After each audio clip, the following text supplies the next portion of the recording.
সবাই কেমন আছো? আশা করি ভালোই আছো। আমিও ভালো আছি। বন্ধুরা, আজকে তোমাদের বানিয়ে দেখাবো দেশি মোরগের মাংস রেসিপি। তোমরা সবাই একটি লাইক ও একটি সুন্দর কমেন্ট করে পুরো রেসিপিটি একদম স্কিপ না করে দেখতে থাকো। আশা করি তোমাদের খুবই ভালো লাগবে। এখানে 700 গ্রাম দেশি মোরগের মাংস নিয়েছি। আমার বর বাজার থেকে গোটা দেশি মোরগ কিনে কেটে নিয়ে এসেছে। দেখো, একদম টাটকা ফ্রেশ।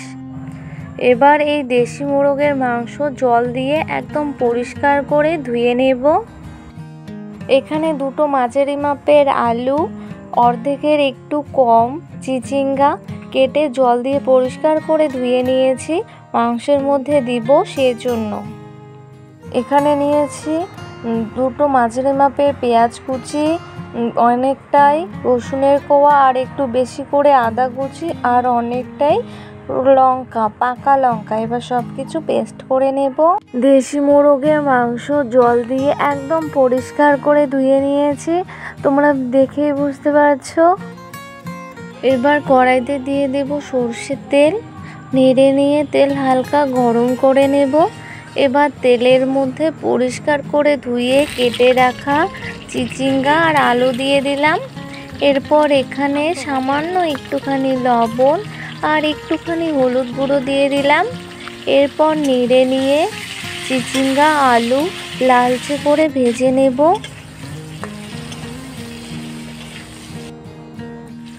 আলু আর চিচিঙ্গা লালচে করে ভেজে নেওয়া হয়ে গেছে।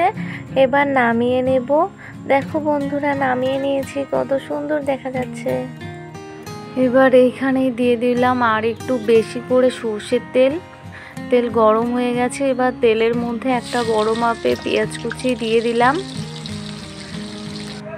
এরপর এখানে কয়েকটি টুকরো করে রাখা তেজপাতা দিয়ে দিলাম। এবার নেড়ে নিয়ে পেঁয়াজ লালচে করে ভেজে নেব।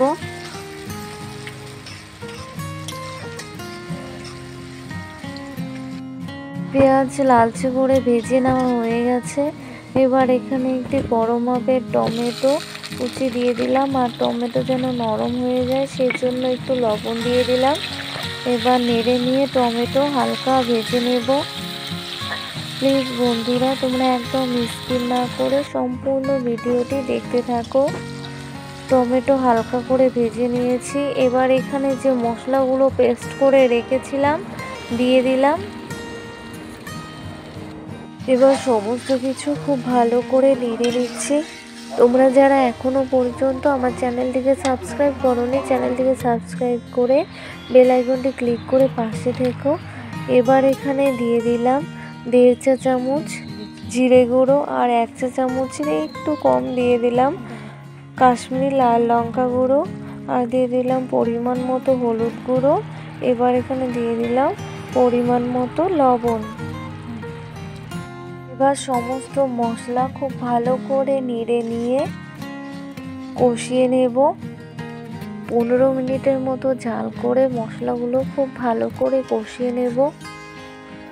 বন্ধুরা, তোমাদের কার কার দেশি মোরগ খেতে ভালো লাগে অবশ্যই কমেন্টে জানাবে। তোমরা যারা যারা আমার রান্নার ভিডিওগুলি সবসময়ের জন্য ফুল ওয়াচ করো, তাদেরকে জানাই অনেক ধন্যবাদ ও অসংখ্য ভালোবাসা। দেখো বন্ধুরা, মশলা থেকে তেল ছেড়ে দিয়েছে। মশলাগুলো কিন্তু খুব ভালো করে কষিয়ে নেওয়া হয়ে গেছে। কত সুন্দর দেখা যাচ্ছে, তাই না, রংটা? এবার এখানে দেশি মোরগের মাংস দিয়ে দিলাম। এরপর এখানে দিয়ে দেব বেশ কয়েকটি রসুনের কোয়া, আর দিয়ে দেব গোটা রসুন দুটো।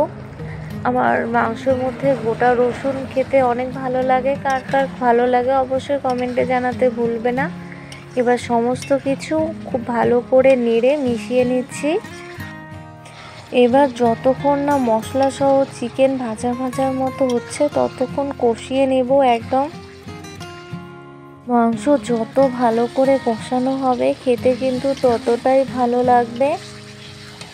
আস্তে আস্তে কিন্তু দেখো কষিয়ে নেওয়া হয়ে যাচ্ছে। এরপর এখানে ভেজে রাখা আলুগুলো দিয়ে দিলাম। এবার সমস্ত কিছু নেড়ে নিয়ে খুব ভালো করে কষিয়ে নেব। প্লিজ বন্ধুরা একদম স্কিপ না করে দেখতে থাকো, আশা করি তোমাদের খুবই ভালো লাগবে। মাংস খুব ভালো করে কষিয়ে নেওয়া হয়ে গেছে, দেখো একদম ভাজা ভাজার মতো করে কষিয়ে নিয়েছি, 20 মিনিট মতো কষিয়ে নিয়েছি। এবার এখানে একটু বেশি করে গরম জল দিয়ে দিলাম, কারণ মাংস সেদ্ধ হতে অনেকটা জল লাগবে, সেজন্য বেশি করে জল দিয়ে দিলাম। এবার সমস্ত কিছু খুব ভালো করে নেড়ে মিশিয়ে নিয়ে 40 মিনিট মতো জাল করে সেদ্ধ করে নেব। মাংস যত ভালো করে সেদ্ধ হবে খেতে কিন্তু ততটাই ভালো লাগবে। এবার এখানে ভেজে রাখা চিচিঙ্গা দিয়ে দিলাম। তোমরা মাংসের মধ্যে একবার চিচিঙ্গা দিয়ে দেখো, দারুণ লাগে খেতে। মাংসের মধ্যে যে জল দিয়েছি এই জলগুলো মাংস সিদ্ধ করে একদম শুকিয়ে নেব, শুকিয়ে আবার কষিয়ে নেব। এভাবে রান্না করলে কিন্তু খেতে অনেক টেস্ট লাগে। চিচিঙ্গাগুলো খুব ভালো করে সেদ্ধ হয়ে গেছে, একদম গলে যাচ্ছে, তাই চিচিঙ্গাগুলো তুলে নেব, পরে আবার দিয়ে দেব। চিচিঙ্গাগুলো কিন্তু তুলে নিয়েছি। এবার সমস্ত কিছু খুব ভালো করে একদম ভাজার মতো করে কষিয়ে নেব। তোমরা সবাই দেখতে থাকো। আলু আর মাংসগুলো কিন্তু খুবই সেদ্ধ হয়ে গেছে, দেখো মাংসগুলো একদম মশলা সহ খুব ভালো করে ভাজার মতো করে কষিয়ে নিচ্ছি। এইভাবে কষা মাংস খেতে যা দারুণ লাগে না, না খেলে তোমরা বুঝতেই পারবে না, এতটা টেস্টি লাগে। এবার এখানে জল দিয়ে দেব, তোমরা যেরকম গ্রেভি বা ঝোল রাখতে চাও সেই অনুযায়ী জল দিয়ে দেবে। আমি একটু বেশি করে জল দিয়ে দিলাম, কারণ আরও 10 মিনিট মতো নেড়ে চেড়ে জাল করে নেব, সেই জন্য ঝোলটা আরও কমে যাবে। আমি এখানে কিন্তু গরম জল দিয়েছি, গরম জল মাংসের মধ্যে দিলে খেতে অনেক ভালো লাগে। 10 মিনিট জাল করে ফিরে আসলাম, আমি একটু ঝোলঝোলে রাখবো।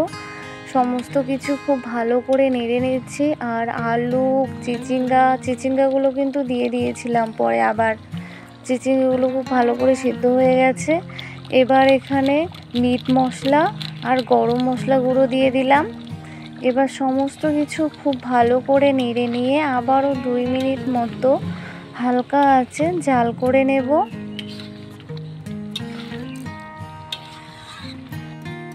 দেশি মোরগ রান্না একদম কমপ্লিট, জাল অফ করে দিয়েছিলাম। এবার নামিয়ে নেব। বন্ধুরা, দেশি মোরগ রেসিপিটি দেখে তোমাদের কেমন লাগলো অবশ্যই কমেন্টে জানাতে ভুলবে না, আর অবশ্যই বাড়িতে তোমরাও এভাবে একবার ট্রাই করো, আশা করি তোমাদের দারুণ লাগবে খেতে। একটা প্লেটের মধ্যে একটু নামিয়ে তোমাদের দেখাচ্ছি। দেখো বন্ধুরা, কালারটা দারুণ এসেছে, দেখেই খেতে ইচ্ছে করছে, একদম জিভে জল চলে আসলো। বন্ধুরা, দেশি মোরগ রেসিপিটি দেখে যদি তোমাদের ভালো লেগে থাকে তাহলে অবশ্যই ভিডিওটিতে লাইক, কমেন্ট এবং শেয়ার করবে, এবং অবশ্যই চ্যানেলটিকে সাবস্ক্রাইব করে বেল আইকনটি ক্লিক করতে ভুলবে না। আজকে এই পর্যন্তই, বাই বন্ধুরা।